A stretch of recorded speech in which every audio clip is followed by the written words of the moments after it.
It has also supported the social programs of Kenyans, an example being Kenya Daima to sustain this position while continually growing. This partnership has been pivotal in driving government representation here today. You have enabled us to demonstrate the feasibility of have a coordinated private sector approach to addressing critical routine to number 56 by 20. With respect to the cost of doing business, KEPSA has identified 5 critical areas, but across the region. And to the KEPSA management, the question arises, how do we progress our stagnation in the global competitive index committed to working with you? We now need to address. Ladies and gentlemen, as we celebrate would not have been the success story to our development partners, your stat, which is the bill of materials in any value chain, because you could have a higher wage, but your unit cost of production is allow us to really push through a productivity race first. And even in this green race, we will be first. Of these indices will enhance Kenya's better policies informed by shared learning. But how has KEPSA been helping businesses? With 90% of its membership being SMEs, these companies have benefited from personalized business advice that has helped them to enhance their international potential. KEPSA thought leadership, tapping into the collective thinking of its membership, has been instrumental and influential in this regard. Secondly, a significant number of SMEs have made critical growth-oriented international business connections through KEPSA-led initiatives, such as inbound and outbound trade missions and brokerage events. Many of KEPSA members are experiencing vertical growth, that is from SMEs to middle-sized and ultimately large companies, from tailored innovation support services and strategic partnerships locally, regionally, internationally. But KEPSA faces certain challenges. And these are insights I've gotten from business community in Kisumu. First, power quality. The community experiences frequent power outages that affect production. 2, infrastructure. Roads, Kisumu, Londiani Road project has stalled. North Airport, Sabuni roads are in bad state. Sugar Belt roads are not motorable. There is also the issue of insecurity that as a county government we are very concerned about, and we are working together with the national government through the county commissioner's office to deal with this issue. And further, tax and regulatory environment is unpredictable, affecting long-term planning. There is a need to simplify the local tax administration. These challenges from Kisumu are said to be experienced by the Kenyan business community, as they all relate to roles that are the responsibility of the national government. Notwithstanding KEPSA's short existence, many companies have benefited from its support.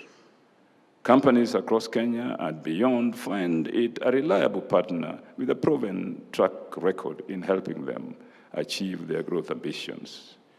Building on this success, KEPSA's overarching goal in the future is to improve Kenya's global competitiveness by continuously improving the business environment.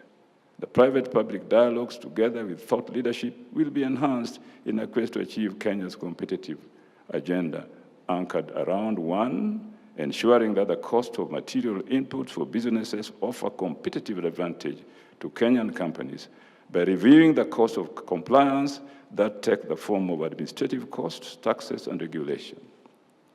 Secondly, efficiency of utilities, water, energy, telecoms, as Sakaja said, in their distribution, consistency and reliability of service provision.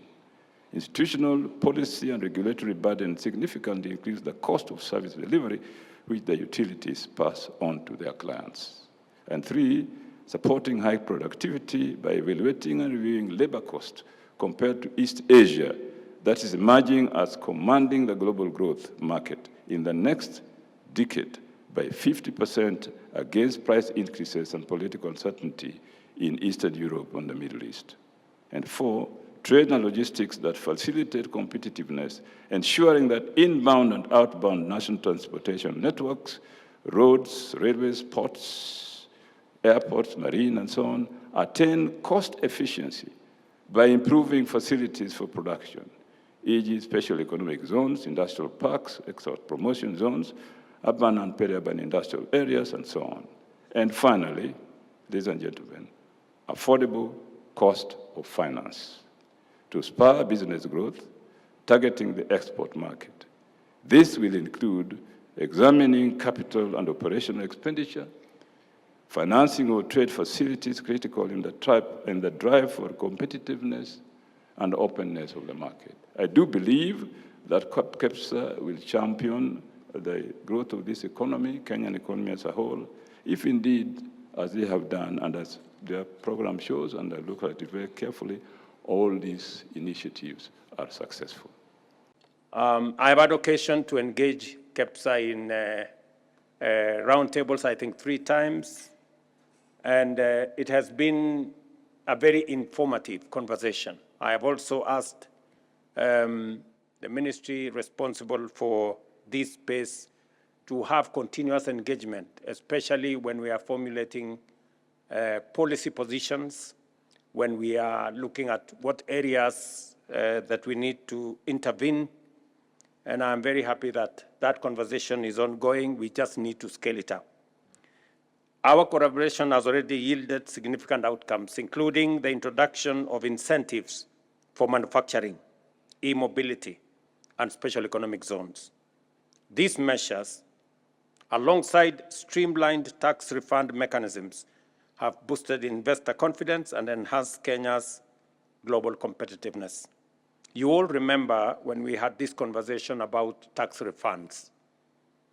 And we made the decision that because we were having a monster of a problem that seems to be non-ending, we took the policy decision and passed it in Parliament that if KRA owes your business and in 6 months they are unable to pay you, the next time you're supposed to pay KRA, deduct the money that they are supposed to pay you before you pay your taxes.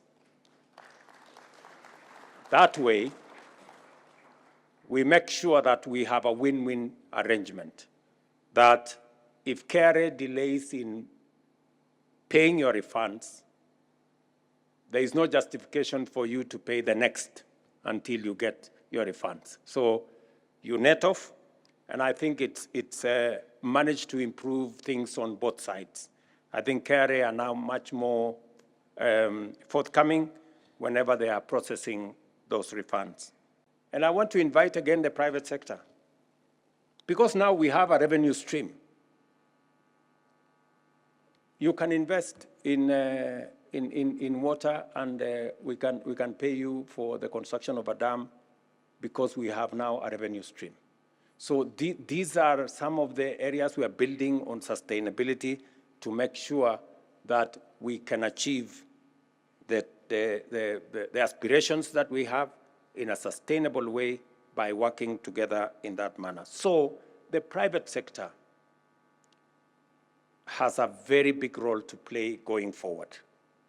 Whether it is in delivery of our electricity, all of you know that today it is the private sector that invests in our electricity. Through the power purchase agreement, once we give you a power purchase agreement, you can put your money in generating electricity. And that is what is going on with all the green energy we are producing. Now we have a water purchase agreement. We are going to have the next thing so that we can invest in that area. Let me also say the following. Because we are discussing about KEPSA and the private sector and what they can do. Look at what we did with Kenya Power. We made the decision that Kenya Power is not entirely going to be run by government or directors from government. That is why we surrendered 4 director positions of Kenya Power to the private sector.